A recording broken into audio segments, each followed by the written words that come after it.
and Craig Smoke. She's about to bring some energy because she does that wherever she is. Niki Lattarulo now working up at the New York Sports Network with us on 365 Sports. Wants TV here in the Waco area too. Niki, thanks for your time. We appreciate it. How you doing? Guys, thank you so much for having me on. I miss everybody. It was like I just heard that whole intro and I was like, oh my gosh, I haven't heard that in so long. It feels so good to talk to you guys. You too. We really do appreciate you being a part of it. What did I say, Craig? Oh, I thought did I say the name of the? Did I say SNY? Yeah. Yeah, SNY is Sportsnet New York. Yeah, well, I'm New York Sports Network. Okay, Sports Network New York. Okay. So I thought I saw a clip of Rick Pitino yesterday pretty late, and I thought he handled the being left out of the tournament about as well as anybody could possibly handle it. What was the reaction you felt as well? I honestly thought he was going to be more, not mad, but more like heated about it. And I feel like he did handle it very well. I think the situation is the Big East as a whole, I feel like got screwed more than just St. John's. Mm-hmm. So I think it was like, as a whole, it's frustrating for all the coaches that only 3 teams got in. But St. John's did have a stretch where they didn't play well. They lost a lot of games. So I think that he knows that, like, it was going to be iffy either way based on how they played, like, down the stretch before that 6-game win streak they had. So, I mean, I think the expectations for St. John's this year were really high, and it would have been great if they made it in, but I feel like the success they had at the end just goes to show like the success they will have with Pitino as their head coach. I know that this for him is not really that big of a bump in the road, but for St. John's as a program that is trying to get back to what they were, which is one of the premier programs in the country, how disappointing was this not to have that shot on the national stage? I think it's disappointing only because, I mean, I guess I don't remember St. John's ever being a powerhouse. But going to Carnesecca and then going to MSG this season and seeing them play, my dad was saying, like, the energy is what it used to be. Like, New York is behind St. John's my whole lifetime, I haven't seen that. It's just like, I mean, my brother, now he goes to UConn, so obviously he's a UConn fan, but my brother and my dad are like diehard St. John's fans their whole life. So, I mean, those games were never packed. There was never like that same energy. It was just like, okay, this is kind of like a dying program. So the energy was really back and the fans were there and the games were awesome. So I think it would have just been like an incredible first season for him there, for them to make the tournament. I'm not surprised they're not going to the NIT. I feel like he's one of those guys that it's like we're in or we're not. Like, I don't see a reason for us to go to the NIT, so they declined that. But I think it's definitely disappointing just because the fans were getting a taste of what it used to be like. And this team is really, really good, but they are getting a lot of their guys back, so they should be good next year. St. John's was good with Louis Carnesecca as the head coach back in the day. You're right. That was probably well before you started to kind of focus in on them. But it's great to have you on, Niki. Or she was alive. Yeah, I don't even think it was in my lifetime. I don't even know. Your lifetime. I love that. So how much of a rock star is he? Even though they don't make the tournament, he's Rick Pitino. What a history, what a career, some ups and some downs. He even mentioned that in his quote. But just what he's meant to that program. I mean, I've enjoyed covering him. Obviously, I know like the type of coach he is and all the honors he has, and like it's just a really big name to have with a program that's not done so well recently. So it just adds like a special like aura around the team. But I think that like the players, even when they have a bad game or when they, you know, like just fall short, the way that he reacts and like the way that he comes into the press conferences and the things he says, like you could tell they just like really love playing for him and like they trust in what he's saying and what he's doing. So I think he's great for the program. I tried to get to as many games as possible, as many practices, just so I could build the relationship with him. And like he's been nothing but great to us and like he answers the questions well. I mean, I asked him, I don't know if you guys saw the soundbite. I said, what do you guys have to do to beat UConn? He said, we need to have 6 of their players get COVID. And it was just so funny because he was like laughing. But of course, like I posted it on Twitter and everyone was like going crazy. And I was like, obviously he's joking. He's laughing. Like he's good with us in terms of not being too serious. Like it's a interesting coach to cover, especially covering a guy like Scott Drew and then covering Rick Pitino. It's so different. Niki, you're a Big East grad yourself. You went to Providence, right? No, I went to Rhode Island. Rhode Island. Okay, I'm sorry. Well, I was very close. Yes.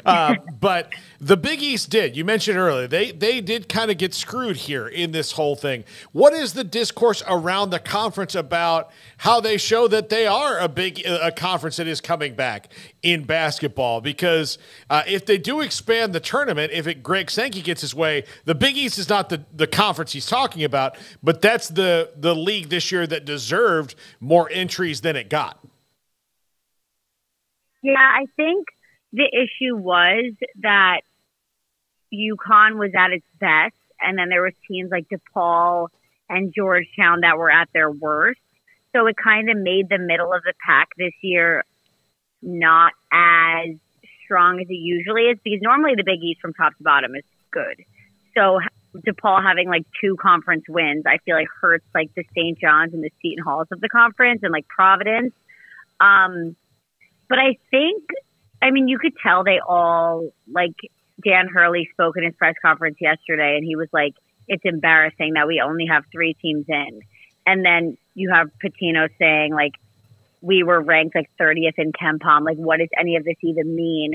So I think like the conference as a whole kind of got screwed, but I think it just depends on like the year, because there was a lot of bid stealers with like Oregon and NC State that I do think that like Seton Hall would have gotten in, but I was surprised that St. John's wasn't even one of the first 4 out. So honestly, some of it, I'm just like, it's a little bit questionable, but I think it just may be the strength of the Big East this year. So what's it like to get back to where you're from and work in that area again?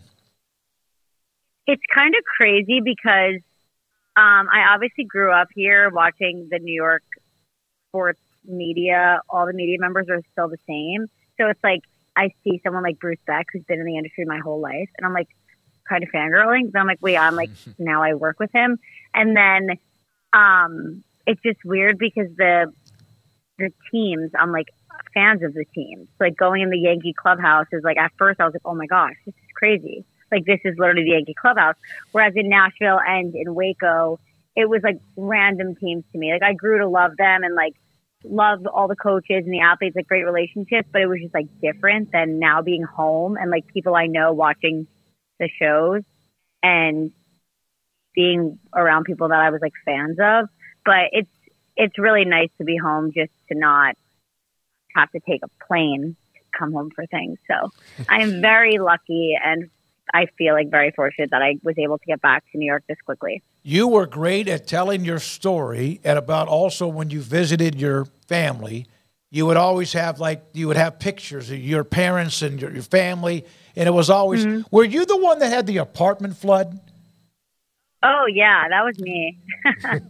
During the ice storm, the Texas ice storm. Niki, I will tell you this. I've covered the Cowboys, so when Smokey and I started working together, he, got me involved in covering the Cowboys. I had never done that in my career, and they're my favorite team growing up. I will tell you, there is a line you have to walk, because I know you're a huge Yankee fan, of when you do that and like separate your enthusiasm for it and your fandom from it, which is hard, but you do it. But the other thing is there's going to be a frustration that you have when they don't win, because now you know how the sausage is made, and you're just going to be like, God, I see it. I'm here. They can ask me. I'm right here. Just ask me and I'll fix it for you. That's how you're going to feel all the time.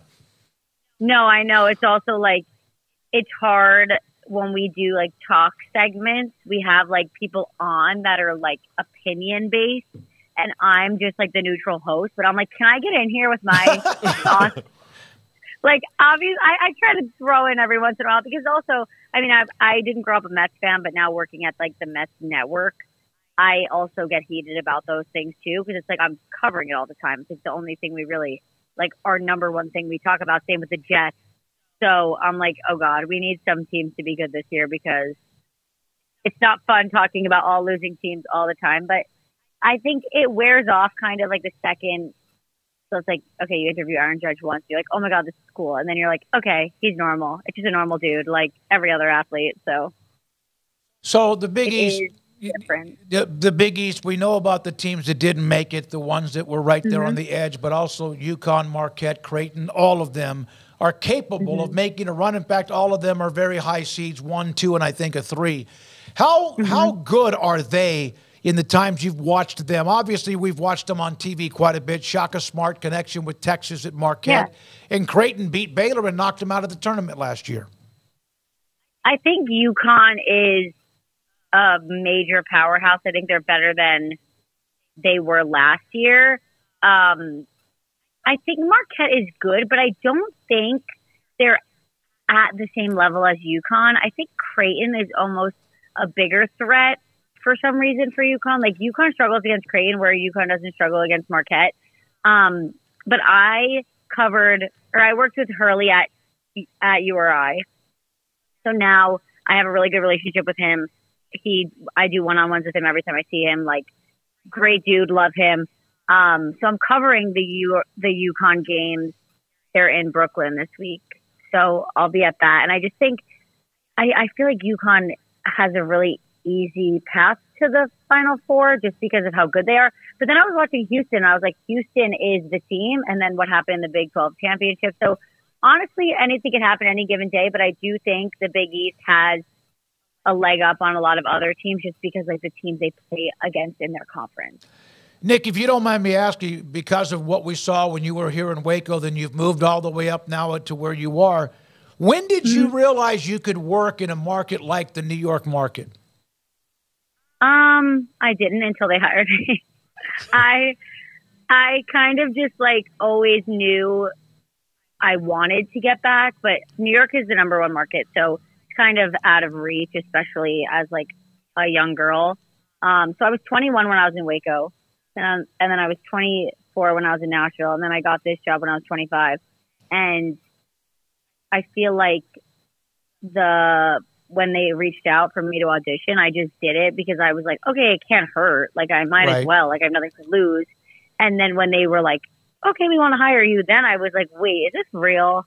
Like, how am I getting this job at 25? Like, yeah, I trust that I'm talented enough. And like, I know, I know these teams like the back of my hand, but it still was like a little bit shocking at first.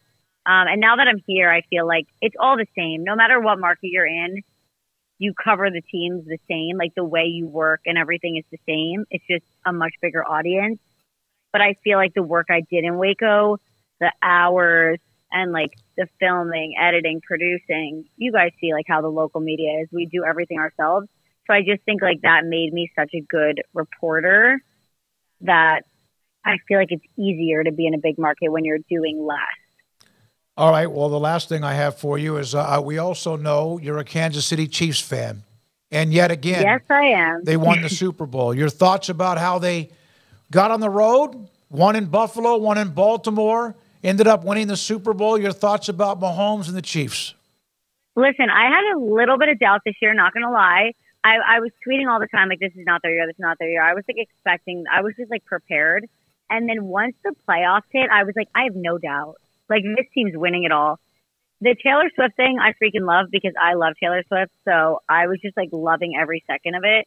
I think they're a dynasty. Like, I really think they're going to win, like, 6 out of the next 10 Super Bowls. Like, I just think Patrick Mahomes is so unreal. Like, no one even is at his level. That if they could fix the receiver issue that they had this year, I feel like no one's going to be able to touch them for at least the next 3 years if and when Travis Kelce retires. And they just picked up Marquise Brown, right, Paul? Yeah, Hollywood Brown. And they'll probably draft somebody at 30 or 32 where they are. So. Yeah, I mean, Andy Reid, can't touch him. No, he's from a guy that could not quite get it done to now who's won 3 out of 4 and loaded with that quarterback who's very young, too, and Patrick Mahomes and the rest of his team re-signed Chris Jones and more. Nikki, thank you very much for the insight on St. John's. Guys, thank the Big you. East. Yeah, you too. Thank you very much. Have a good day, everyone. Tell everybody I said hi. We will. Niki Lattarulo with us on 365 Sports. So what's SNY?